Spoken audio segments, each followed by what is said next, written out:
मुलांनो, बापाचे मालक होऊ नका. परळी आगाराच्या वाहकाचा सल्ला सोशल मीडियावर होतोय व्हायरल. प्रवासासाठी लेकरांनी दिलेले अवघे 55 रुपये घेऊन निघालेली वयोवृद्ध व्यक्ती बसमध्ये जेव्हा भाडेवाढ झाली आणि तिकिटाला 60 रुपये लागतात असं कळल्यानंतर चेहऱ्यावरची हताशा लपवताना त्या व्यक्तीच्या डोळ्यात तराळलेले अश्रू एका वाहकाला अस्वस्थ करून गेले आणि त्याच अस्वस्थतेतून तिकिटाचे 5 रुपये तशी फार मोठी गोष्ट नाही मुलांनो, पण बापाचं मालक कधी होऊ नका हा वाहकानं दिलेला सल्ला सध्या सोशल मीडियावर प्रचंड व्हायरल होतोय. कुपोषित होत असलेल्या समाज व्यवस्थेनं आणि जर्जर झालेल्या कुटुंब व्यवस्थेनं याचं आत्मपरीक्षण करण्याची गरज आहे. ही घटना आहे 2 दिवसांपूर्वीची. परळी आगाराचे वाहक गणेश राडकर लातूर परळी बसवर कर्तव्यास होते.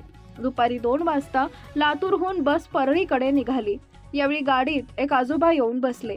गाडी काही अंतरावर गेल्यानंतर राडकर यांनी तिकीट काढायला सुरुवात केली. त्या आजोबांना तिकिटाचे पैसे मागितले.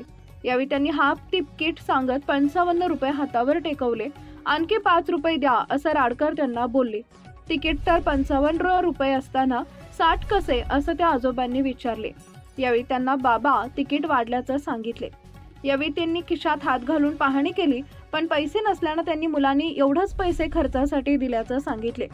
हे सांगताना त्या आजोबांच्या नजरेत एक प्रकारची हताशा होती आणि ती हताशा आणि चेहऱ्यावरची हतबलता, डोळ्यात तराळणारं पाणी वाहक राडकर यांना अस्वस्थ करून गेलं आणि त्यांनी या घटनेचा उल्लेख करून खरं तर एवढ्या उन्हात प्रवास करताना तहान भूक लागू शकते असं विचार न करता केवळ 55 रुपये बापाच्या हातावर टेकवणाऱ्या मुलाचा विचार सतत मनात घोळत होता.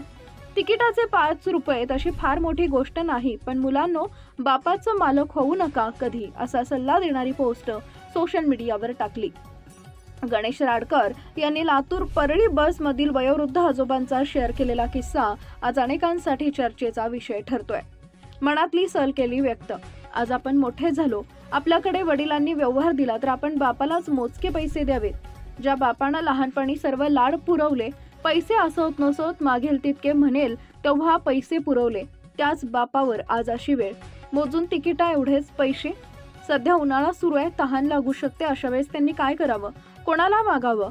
5 रुपये माझ्यासाठी मोठी रक्कम नव्हती, मी ती भरली, पण अशा परिस्थिती पाहून खूप वाईट वाटलं. गाडी लातूरवरून परळीला आली, पण माझ्या मनात ती गोष्ट सारखी चालत होती. म्हणूनच मित्रांनो, कोणीच बापाचं मालक होऊ नका. त्यांना मागितल्यापेक्षा जास्त पैसे द्या अशी भावना मी सोशल मीडियावर व्यक्त केली.